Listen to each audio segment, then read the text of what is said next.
Acostumar, paciência, né? Isso faz parte. Você vai ficar como é que é? Da onde ele vai ficar? Lá? Aqui? Mais uma vez, que Deus nos abençoe e proteja. Nós possamos ter uma noite feliz, com aprendizado, com equilíbrio, com fluidos benéficos, que onde nos chegar, se Deus quiser, que sempre chegou nessa causa, né? Então, vamos lá. Hoje quem faz a palestra é o Rubens, e ele fala para nós sobre... Amar e não sofrer. Como é que é? Amar e não sofrer? Eita! Boa noite, pessoal. Eu vou utilizar o livro Renovando Atitudes. Sempre recomendo. Quem não tem, compra, que é muito bom. Tá certo? Eu, antes de começar, vou convidar todo mundo a fechar os olhos um pouquinho. E está sendo gravado, né? Mas dá para apagar a luz? Dá mesmo. Então, tá. Vamos fazer um... Eu falo relaxamento, mas, na verdade, não é bem um relaxamento. Eu nem quero que relaxem muito, senão não dormir. Depois que eu começar a falar. Eu quero, na verdade, que vocês, nesse momento, consigam se desconectar do mundo lá fora. O objetivo aqui, breves momentos, os olhos fechados, é o encontro consigo mesmo, com o seu corpo, com a sua respiração. E, para tanto, vamos começar observando a respiração. Não precisa mudar nada nela. Observe a respiração de vocês como está.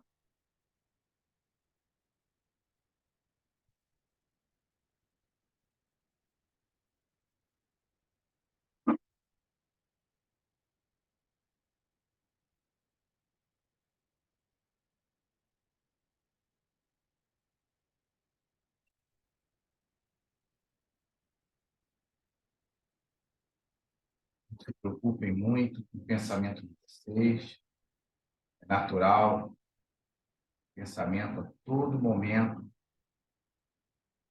Saia daqui, vá de encontro às preocupações, aos desafios que cada um carrega. É natural do tempo que a gente vive, essa ansiedade que nos desconecta do presente e nos leva para outros lugares e outros tempos, muitas vezes. Ao inspirar, colocar o ar para fora, vamos mentalizar que estamos colocando para fora tudo aquilo que sobrecarrega a gente. As mágoas, as tristezas, as dores da alma, que tanto pesam na nossa bagagem afetiva. Se libertem disso. Joguem para fora.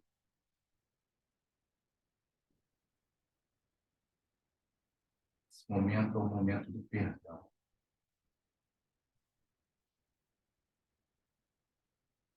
Deixe ir tudo aquilo que nos prende. Vai sofrer.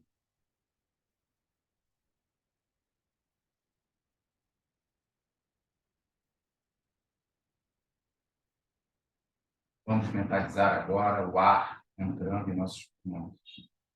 Na inspiração, vamos mentalizar o amor de Deus em forma de energia, vindo ao nosso encontro, nos preenchendo a alma, paz, harmonia, prazer, fortalecendo a coragem para prosseguir.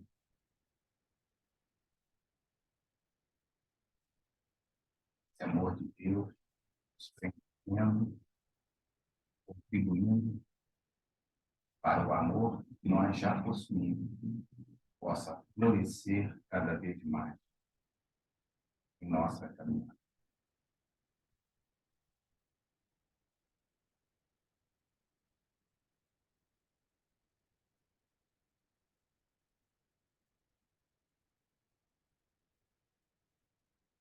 Agora que estamos um pouco mais leves, tranquilos, cada um no seu tempo, sem pressa, vai abrindo o olho e se conectando no momento presente.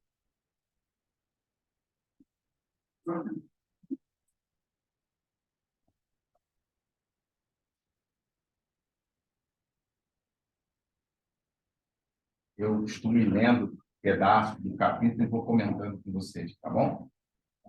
Amar, não sofrer. Perguntai se é permitido abrandar as vossas próprias provas. Essa questão leva a esta. É permitido aquele que se afoga procurar se salvar? Aquele que tem um espinho cravado e o retirar? Contentai-vos com as provas que Deus vos envia, e não aumenteis sua carga, às vezes tão pesada. É o capítulo 5 do Evangelho segundo o Espiritismo, item 26. Então, Hamed vem comentando a respeito desse item 26 do capítulo 5. Sofremos porque ainda não aprendemos a amar. Afinal, a lei divina nos incentiva ao amor, como sendo a única forma capaz de promover o nosso crescimento espiritual. Os métodos reais da evolução só acontecem em nós quando entramos no fluxo educativo do amor. Sofrer por sofrer não tem significado algum, pois a dor tem como função resgatar as almas para as faixas nobres da vida, por onde transitam os que amam em plenitude. Isso é muito importante a gente se atentar.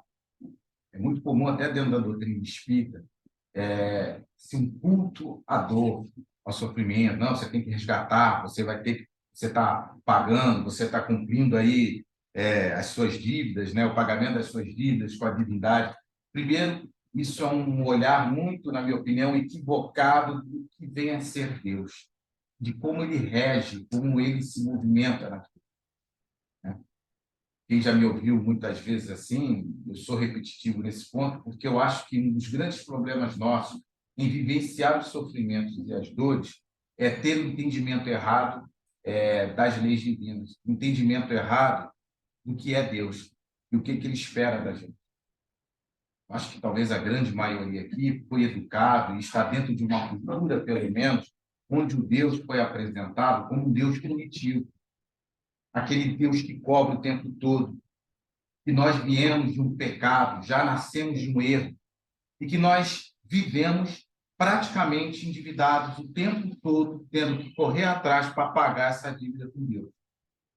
E isso já traz para todos nós uma carga muito pesada na vida. A gente já traz com a gente uma culpa que nos leva a ter uma relação com o próximo muito ruim.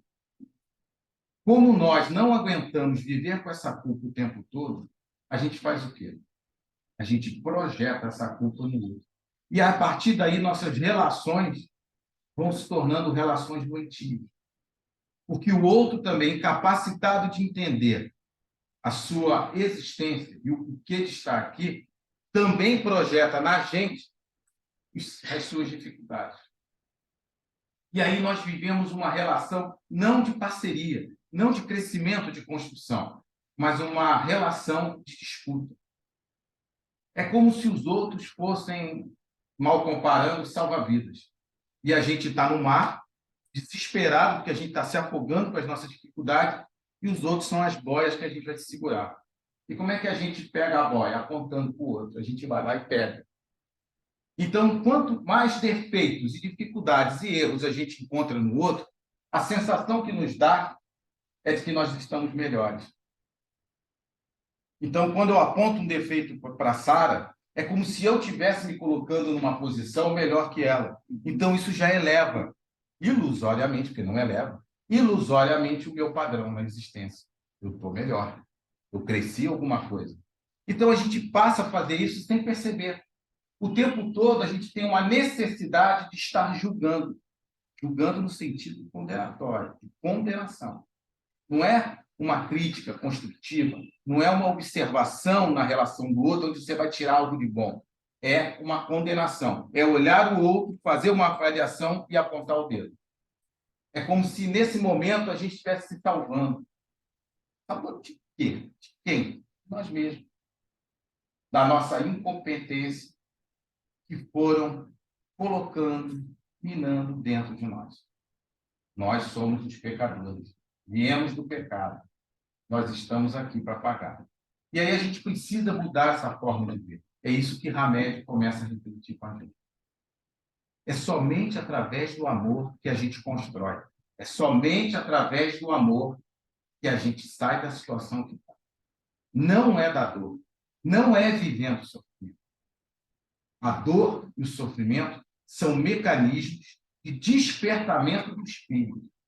Serve para sacudir a gente, tirar a gente da zona de conforto, afastar da gente essas boias, fazer com que a gente comece a aprender a nadar nesse mar. E aí, assim, a gente começa a se salvar. Nós mesmos, não o outro.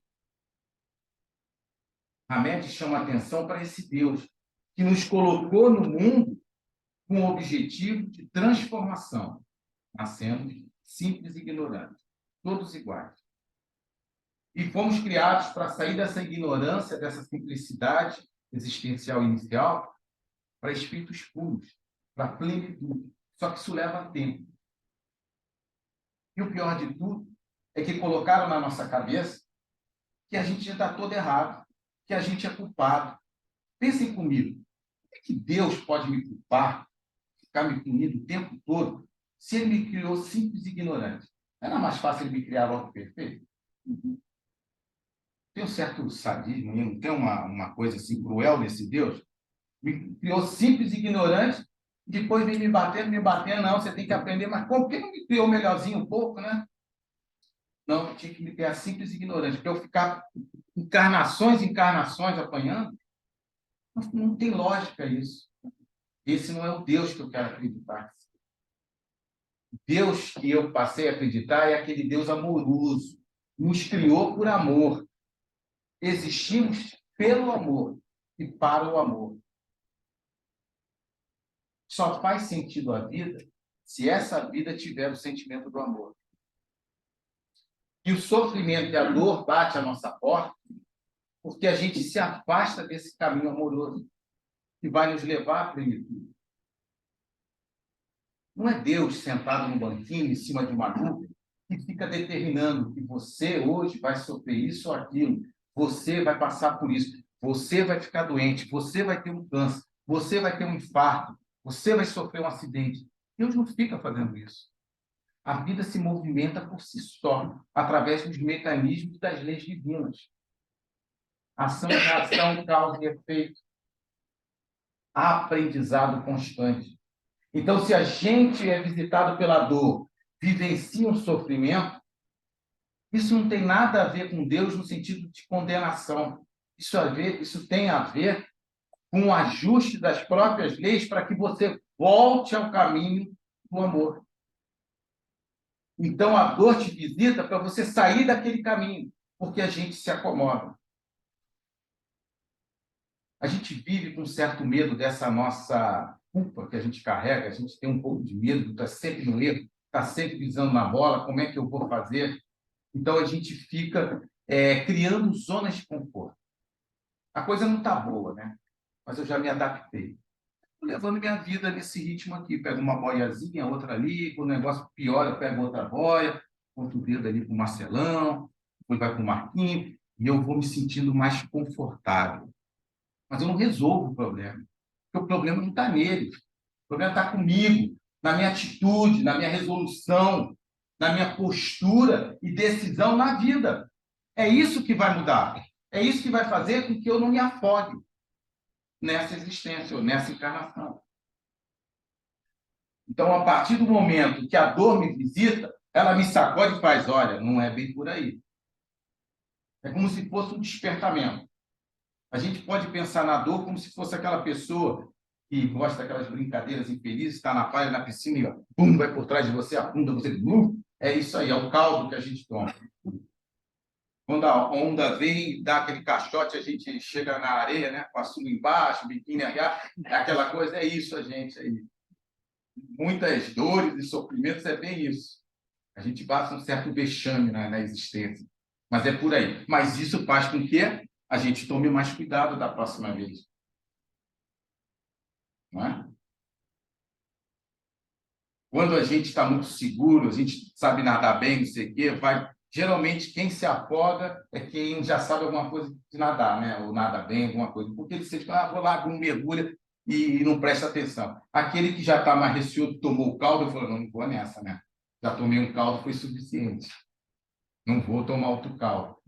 Aprendeu. E a dor e o sofrimento têm essa função de fazer com que a gente saia dessa posição cômoda que a gente encontrou de alguma forma. É muito comum a gente ouvir, pô, mas a tua vida tá boa? Tá boa, tá mais ou menos, tá dando para levar, não sei o quê, eu consigo levar desse jeito, e a coisa vai indo.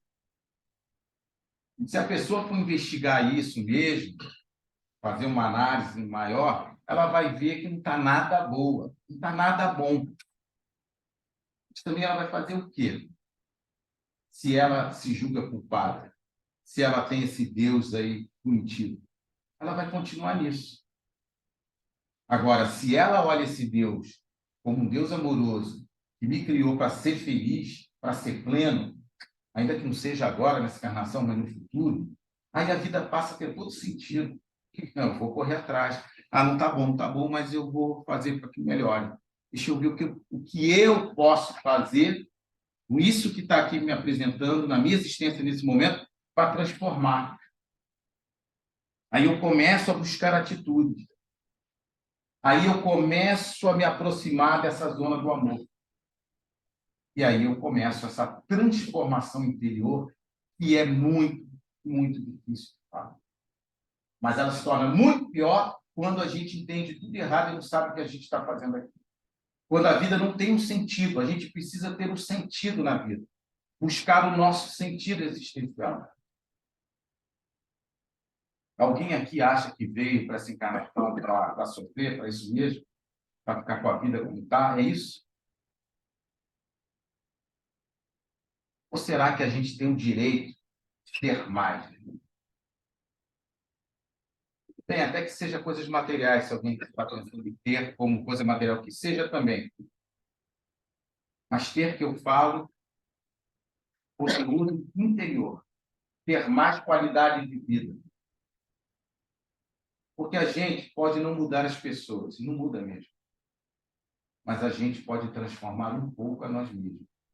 E esse é o caminho da mudança.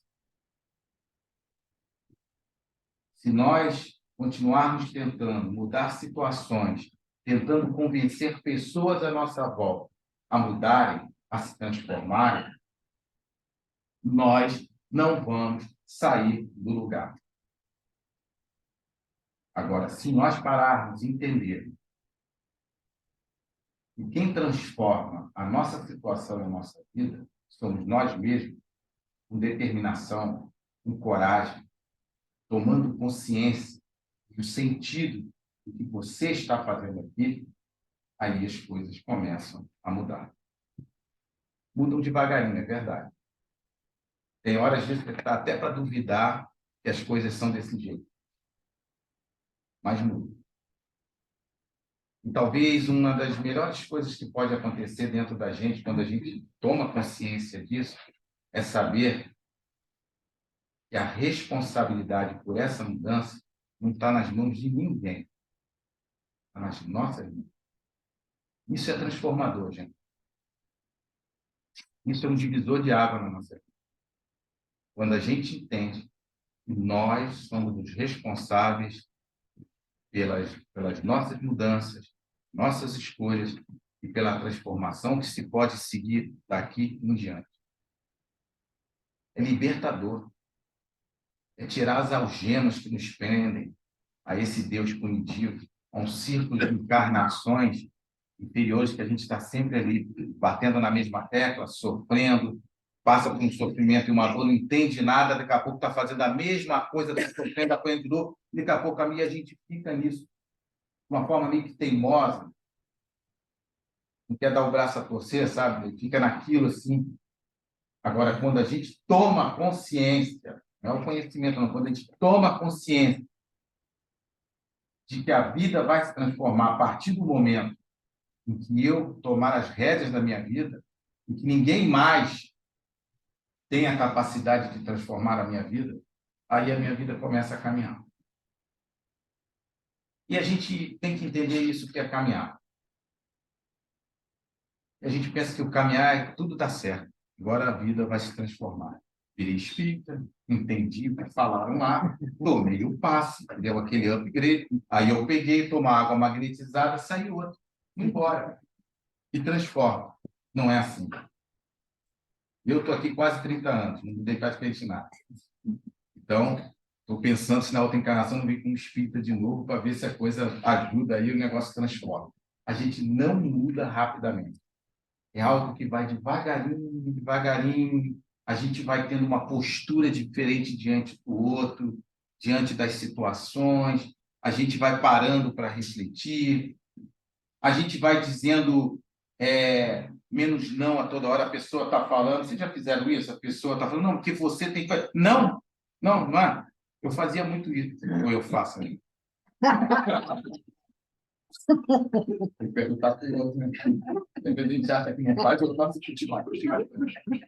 Pensei que tinha melhorado, mas a gente faz essas coisas. É aquela negação, né? Vocês nunca fizeram isso, não? Estou me sentindo mal. Estou me sentindo mal. Estava pensando que ia ser proximidade. Para falar isso, que é uma coisa comum, não é, né? Mas a gente tem esse processo de negação. Não deixa nem o outro falar. Não é nada disso. É tudo isso mesmo. A gente está o tempo todo arrumando justificativas e desculpas para a gente continuar buscando as nossas vozes. É preciso transformar isso. É preciso vivenciar isso que eu estou falando. Talvez alguém esteja aí pensando, esse cara está falando, será que ele faz isso na vida dele? Não. Não plenamente. Mas eu esforço para fazer. Essa é a diferença. Eu não consigo viver na linha do amor 24 horas. Não consigo. É verdade. Eu nem posso mentir aqui, tem muita gente que me conhece. Com assim, um pouquinho mais, com não dá para eu ficar tentando disfarçar. Mas eu me esforço para fazer. Talvez mais de 50% das minhas tentativas vão para o brejo. Eu não consigo. Mas eu tenho uma grande esperança, quase certeza, que pelo menos uns 10% eu consigo. E isso já faz diferença na minha vida. Muita diferença no meu dia. Hoje eu consigo fazer mais, me sinto mais espírita, mais aliança do Divino Pastor. Tem dias que eu tenho até vergonha de passar em frente, para ainda bem que ninguém me viu. Ainda hora que nossa, tem alguém que me conhece. Mas é isso, é ser humano, gente. Um dos pontos fundamentais para a gente viver isso que eu estou falando é ser verdadeiro consigo mesmo. E pode ser dessa forma bem-humorada, não precisa ser sisudo, não. Que droga, não consegui, não, porque também não é assim o processo verdadeiro. E você tem que se amar em primeiro lugar. Não pode ficar lá batendo, penitenciando, errei, não consegui. Não. É ver aquilo até com bom humor. Puxa, não consegui, caramba. Falei aquilo na palestra quarta-feira, hoje já fiz totalmente diferente. Ri, brinca, mas atento que precisa mudar. E você se esforçando. Porque a gente não pode perder também de vista a nossa humanidade, a nossa naturalidade, quer dizer com isso, o nosso estágio evolutivo. Não adianta ler os livros e falar maravilhoso, é isso mesmo e tal, e querer agir como um espírito puro, um espírito pleno, evoluir. Não dá, a gente não resiste. O tiro sai pela culatra, sabe por quê? Porque se você tentar fazer isso durante um tempo, você vai entrar num outro processo de frustração consigo mesmo, e é pior ainda. Você vai se sentir a pior pessoa do mundo. E lembro quando eu comecei lá atrás, lendo o livro espiritual, tinha uns romances. E um romance assim, interessante, a pessoa sofria, depois melhorava, via aquelas pessoas fazendo um livro. Falei, cara, uma coisa bonita. Assim. Aí quando eu parava, terminava de ler, eu olhava para mim e falei, caramba, eu não faço nada daquilo que a pessoa fez. Será que dá para fazer? Porque parecia que tinha uma certa normalidade naquilo, Só que o livro, poxa, é rapidinho você lê, né? Você resolve um caso de uma encarnação em uma semana lendo o livro. Então, se você não tiver cuidado, principalmente espíritas, né? Vocês entram numa autocobrança absurda e o processo de se amar não é esse. É de se respeitar, é perceber os limites. Eu preciso ser humilde, ainda que eu não seja totalmente humilde agora, mas eu preciso ser. É tomada de consciência, eu tenho a percepção disso. E aí eu começo a trabalhar todos os dias essa minha humildade, ainda que eu me veja arrogante em alguns momentos, desprezando a potencialidade das outras pessoas, arrumando desculpa para a qualidade das pessoas. Vocês fazem isso? Uma pessoa aparece, tem uma coisa bacana, aí você faz aquele comentário maravilhoso, amoroso e diz, mas também, né? Ela tem isso, fez isso porque tem isso que ajuda ela a fazer. Está vendo a posição que a gente tem? É aquela da boia que eu falei para você. A gente está lançando mão para essas boias. A gente precisa botar o outro no nível abaixo. E a gente se sente melhor. Não é isso, não é uma posição amorosa. É isso que Hamed está chamando a atenção. Então, a gente precisa soltar as boias e olhar de frente para si. E o primeiro ponto desse processo é não se julgar no sentido de se condenar. Tá? E às vezes a gente hoje falou para não julgar. Então você faz as coisas, não me julga, não. Vai fazer, não deixa ninguém colocar um ponto crítico, não é isso. Quando ele falou de julgamento, é de condenação. Primeiro ponto, antes de parar de condenar os outros, julgando os outros, é consigo mesmo o negócio. Você olhar para você no espelho, estar amoroso, onde não entra julgamento, entra compreensão do seu estado evolutivo. Compreensão que você tem todo o direito de ser como é. Lembre-se, Deus criou você simples e ignorante. Você tem todo o direito dado por Ele ser como é. Com todos os defeitos e também com todas as qualidades que vocês conquistaram até agora. Entendam isso. Coloquem isso na vida de vocês. Isso é um olhar amoroso para si mesmo. Isso é transformador. Com isso, você afasta aquela coisa de sentir pena de si mesmo, o coitadinho, arrumar desculpa para as coisas que você faz errado. Você começa a se distanciar disso, porque você se aceita. Por que a gente condena o outro? É porque o outro faz coisa errada? Não. É porque a gente não se aceita como é. Então, a gente, todo momento, tem que estar apontando o dedo para o outro. Porque quanto mais eu olho para o outro, menos eu olho para mim mesmo. E no processo amoroso que Hamed nos convida, é justamente esse olhar para si mesmo. Olhar amoroso. Compreensivo, terno. Em que você se aceita. E a partir daí você pode mudar. Por que nós temos tanta dificuldade de mudar? Que a vida é dura com a gente? Que o outro aponta o dedo para a gente? Não, porque a gente não se aceita do jeito que é. A gente não admite as coisas que tem dentro da gente. E a gente só transforma aquelas coisas que a gente admite e conhece de fato que a gente tem. Se você se conhece minimamente, você pode transformar. Se você mente para você o tempo todo olhando para o espelho, você jamais vai mudar. Você vai continuar mentindo. Você vai continuar na zona de conforto. Mudar incomoda. Mudar dói. Porque nós temos que reconhecer, em primeiro lugar, todas as dificuldades íntimas que a gente tem. Mas não esqueça, olhem para as suas qualidades. Olhem para os seus defeitos, mas não esqueçam, para cada defeito, certamente você terá uma qualidade. Jamais percam de vista esse Deus amoroso que dá todas as condições para que a gente viva. Mas, infelizmente, ao longo da história da humanidade, nós recebemos todas as informações, e muitas equivocadas, ao longo das várias culturas, civilizações que vivemos nas múltiplas encarnações que tivemos. E absorvemos e concordamos com muitas coisas erradas. e fomos construindo uma vida espiritual para a gente muito difícil, onde acreditamos em verdades que só nos atrapalharam a caminhada. Hoje nos é dada uma oportunidade de ver esse Deus de uma forma diferente, de uma forma libertadora. E realmente dá um pouco de medo, porque a gente chama para a gente a responsabilidade por tudo aquilo que a gente quer mudar. E a gente passa a não colocar mais, depositar na mão de quem quer que seja, os nossos erros, e tampouco os nossos acertos. A gente assume a nossa existência.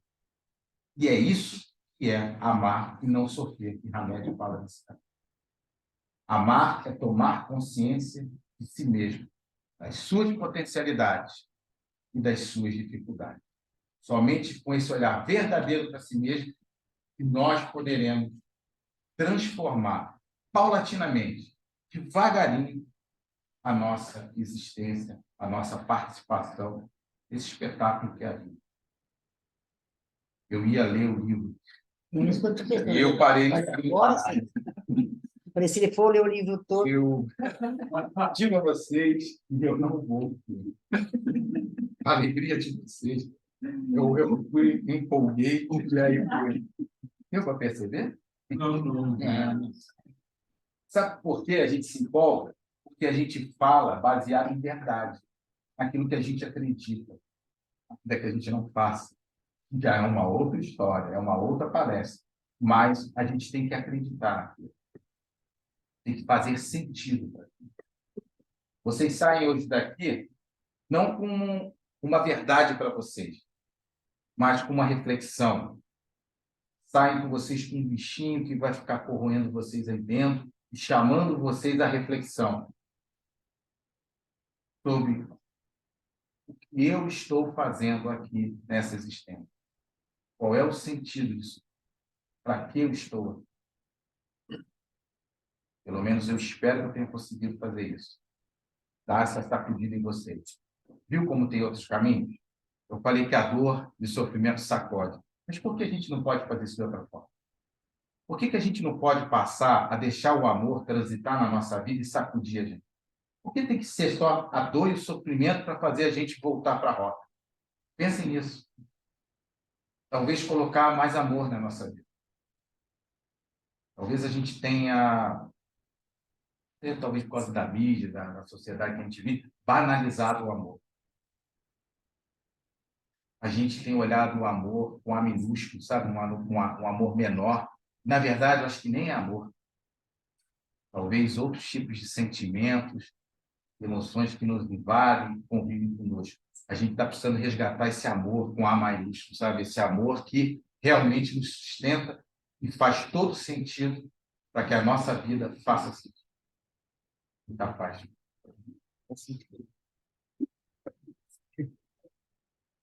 E assim, Senhor, agradecemos esses breves momentos, momentos breves, mas muito importantes, que nos trazem reflexão. Talvez, Pai, não concordemos com tudo que foi colocado aqui. Talvez precisemos de mais tempo para elaborar tudo isso dentro da gente. Mas, com certeza, esse tempo não foi em vão. Esses breves momentos tenham podido fazer um mínimo de sentido em meu coração. E que eu consiga, tenha a capacidade, com a tua ajuda, Pai, dos amigos espirituais, de levar isso comigo. E, de alguma forma, ao longo da semana, eu possa colocar isso na minha vida, experienciar tudo aquilo que aqui foi falado e buscar esse sentido que talvez, Pai, a gente tenha perdido ao longo da jornada. Te pedimos, Senhor, que possamos ir para o passe com nossos corações leves, tranquilos, nossas mentes serenas, para que tenhamos a melhor condição física, mental e espiritual para receber, Pai, com certeza o teu amor, esse amor em forma de energia, de fluidos, que nos preenche, que fortalece a nossa fé, a nossa esperança, a nossa coragem, que nos equilibra o corpo e a alma. Agradecemos muito, Pai, a oportunidade de estar aqui hoje e termos conseguido, apesar de tudo, encontrar um tempo para estar aqui. Nos ajuda, Pai, ao longo de toda a semana. Nos protege, nos ampara, nos inspira, nos envolve na tua paz. E, se possível, Pai, que sejamos instrumento em tuas mãos para a transformação desse mundo, desse planeta. Num planeta de mais amor, de mais afeto, de mais gentileza, de mais carinho, de mais compreensão. Obrigado, Pai, mais uma vez, por tudo que o Senhor tem nos concedido. Te pedimos permissão para irmos para o Pai. Graças a Deus. Graças a Deus.